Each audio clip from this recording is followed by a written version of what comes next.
Everyone wants perfect hair, but not all of us can be as lucky as Zendaya. Or can we? What if I told you that her hair always looks so good, not because of high-end stylists, but because she knows the secret to perfect hair? Hello Internet, welcome to Style Theory, the show that's hair so big because it's full of secrets. Secrets that I'm about to share with you. Over the last year, we've been dissecting, bisecting, and uncovering all there is to know about your hair. And today, we're answering the biggest question you never knew to ask. What is your hair type? Is it curly, straight, wavy, or gasp, all of the above? I've always just known I have curly hair, but I don't really know what type of curly hair. But I think that there are multiple. Yeah, that is possible. We've talked a lot about the ins and outs of hair on this channel, and one thing that's always remained consistent is that no one's hair is exactly the same. And that's because hair is complicated. There are 12 major hair types, each with its own specific needs. But don't worry, theorists. While that may seem overwhelming, I've made an easy 4-step guide on how to diagnose any head of hair. By the end of this episode, you will be able to name not only your overall hair type, but your shape, texture, density, and porosity, which is how porous your hair is. Weird word, I know. Those are the 4 key things you need to know to finally get your perfect hair. By knowing all of this, you will know how often you need to wash your hair, how much moisture it needs, and more, no matter how you choose to style it, or not style it. I don't know, I don't judge. And theorists, if you want to get an A on this test, you'll need to do it along with me and leave your results in the comments. Your hair type is made up of 2 main parts, the number and the letter. The number tells you what your hair shape is, while the letter is the texture. So we're gonna start with numero uno, the shape. Hair can typically be sorted into 4 main shapes: straight, wavy, curly, and coily. These are represented by the numbers 1 through 4, respectively. All of these shapes come with different pros and cons. But before we can talk about that, we need to know which one you are. To do that, we are going to have to accept the truth of one unfortunate fact. Beauty is pain. Theorists, to really understand our hair, we need to pick a sacrifice and pull out a strand of our own hair to act as the representative of our hair collective. Or a few strands, if you, like me, think that you may have more than one shape going on your noggin. I have a whole, biome of different hair types living on my head. Where my fellow Medusas at? Nice. We know no snake is the same, but really, you can have more than one shape on your head. So if you think that may be the case for you, pluck a hair from each section. For me, that's the top, sides, and underneath. Ow, ew, ow. It's fine, it's fine. Beauty is pain. Okay, now that we have our strands, lay them out on a flat surface. I'm using a paper towel because it's hard to see black hair on a dark surface like my table. If your hair lays flat with no curves, you're a type 1, straight as a board. Follically speaking, at least. This is your Renee Rapp, your Lana Condor, and Nicole Kidman. Lately, anyway. It's important to note for these references that we have to base them on the photos available to us. And sometimes, photos lie. Styled hair can look one way even if that hair type is another. Just ask my coworkers, who were shocked the first time I walked into work without straightening my hair. Jaws were dropped, y'all. So while all the examples we show will be accurate to the type, just know that some may be styled to look that way. Type 1, or straight hair, tends to be viewed as the easiest hair type, though it does have its own issues. Since this hair type is so smooth, it's easy for your natural oils, also known as sebum, to travel from root to tip so fast your head might as well be a slip and slide. This means that you should likely avoid products that claim to add extra moisture. But your worst enemy, my type 1 besties? Heat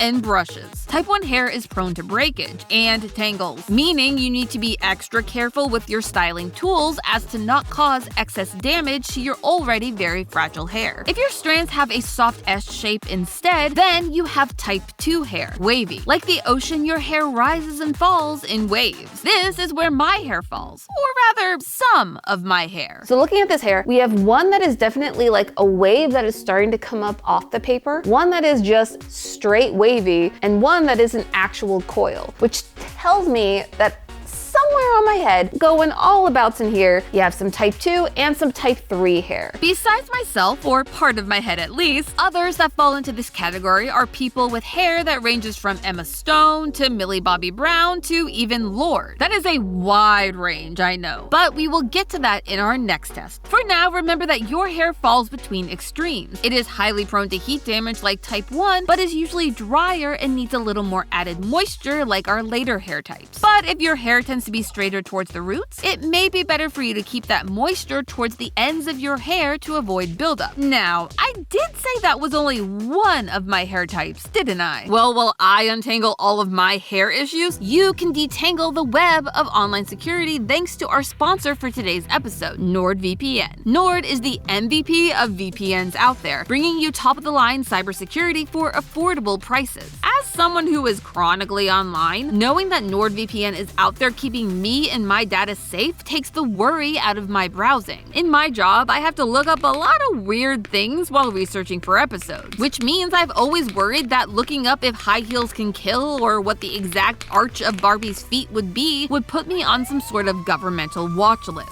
But with NordVPN, I know that my data is safe behind the wall of their next generation encryption. They keep out unwanted trackers and malware from any site you may visit or files you may download. And they do it all without logging your data. You heard me right, not only is NordVPN keeping others from getting all of your personal information, they don't keep it either thanks to their no logs policy. And after a long day of theorizing, you can even use NordVPN to help you watch your favorite shows, whether they're available in your country or not. With the click of a button, you can change your location to unlock shows and movies on Netflix or other streaming services that aren't available in your country. Love the Hunger Games? Hop on over to Netflix Canada. Prefer Studio Ghibli? Netflix UK. Barbie? Netflix Australia, baby. You can get access to all that and more with just one service, all thanks to NordVPN. But that's not all. Just for you style theorists, NordVPN is offering a huge discount on their 2-year plan, plus 4 extra months completely free. Yes,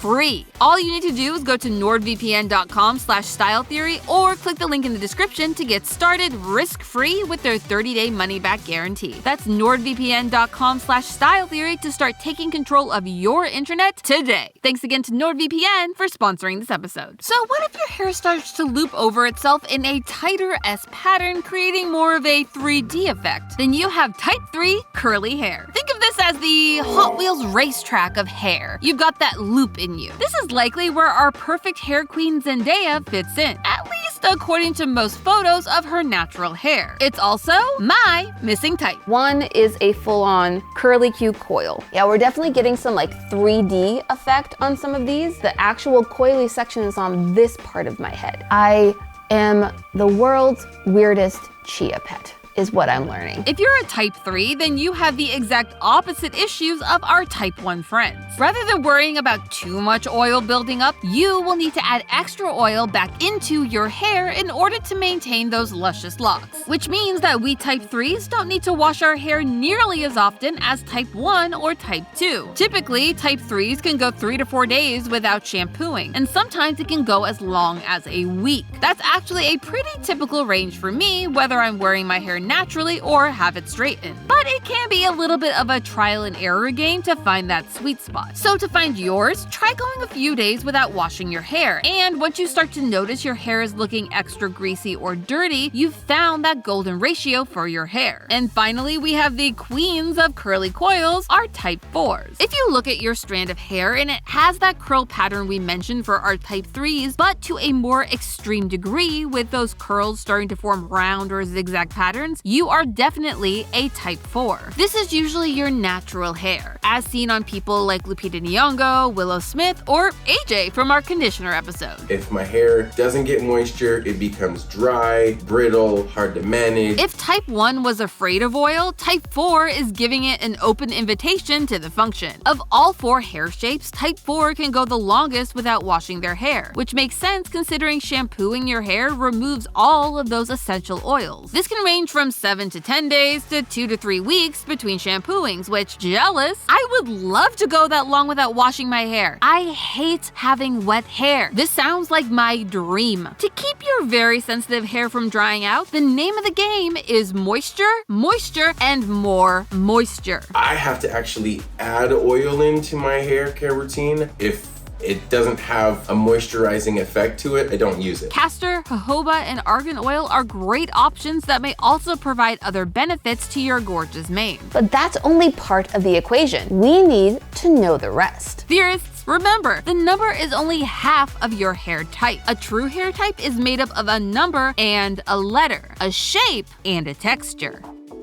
Even with your type number, your hair can still be different from your fellow type 1s or type 4s. In our office, multiple Team Theorist members have type 2 and type 3 hair, but that doesn't make us the same subtype. That is the letter of the equation that we are looking to solve for, and that letter stands for texture. Your texture represents how fine or coarse your individual hair strands are, which is the fancy cosmetology way of saying if you have thin or thick hair strands. You could have curly hair that's really thin or straight hair that's super coarse. There are 3 main texture subtypes, A, B, and C. A is for fine, B is for medium, and C is for coarse. This is like a really weird Sesame Street, which means it's time for another test. And another strand of hair. Lucky for us, we just harvested some fresh hair for our last test that we can reuse. To find our coarseness, we have to take our strands of hair and rub them between our fingers and see how they feel. Now, if you don't feel anything,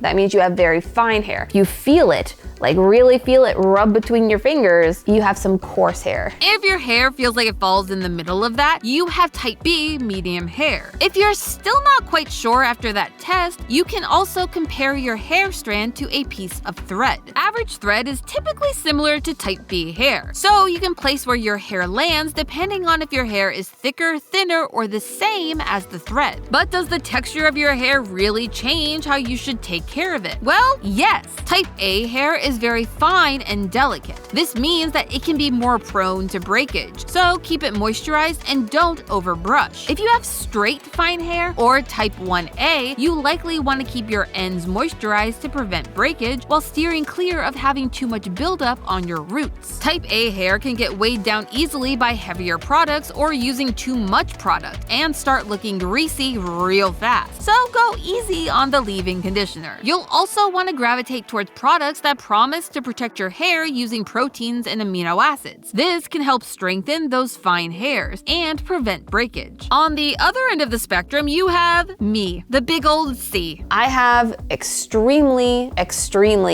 coarse hair. Due to the hair's coarseness, it can be a lot easier for your hair to get tangled and snagged, so be careful brushing. A detangler or a wet brush may suit you better than a normal brush, as well as products that specifically target coarse hair. Those tend to contain more helpful oils for our thickum strands. And unlike our type A friends, we don't really need to find a protein-rich shampoo or conditioner since our thick, coarse hair is already super strong. You could build a bridge out of this hair and it would not fall down. That is an Amy fact. I feel like Rapunzel and I could go head to head on hair strength battles. And don't think I forgot you type Bs. You lucky sons of guns can keep doing what you're doing. You don't need to do anything extra to maintain healthy hair outside of products that may suit your letter type. And after all of that, you have finally found your hair type. But wait, the episode isn't over yet? There's more to know? Yes, loyal theorists, there is.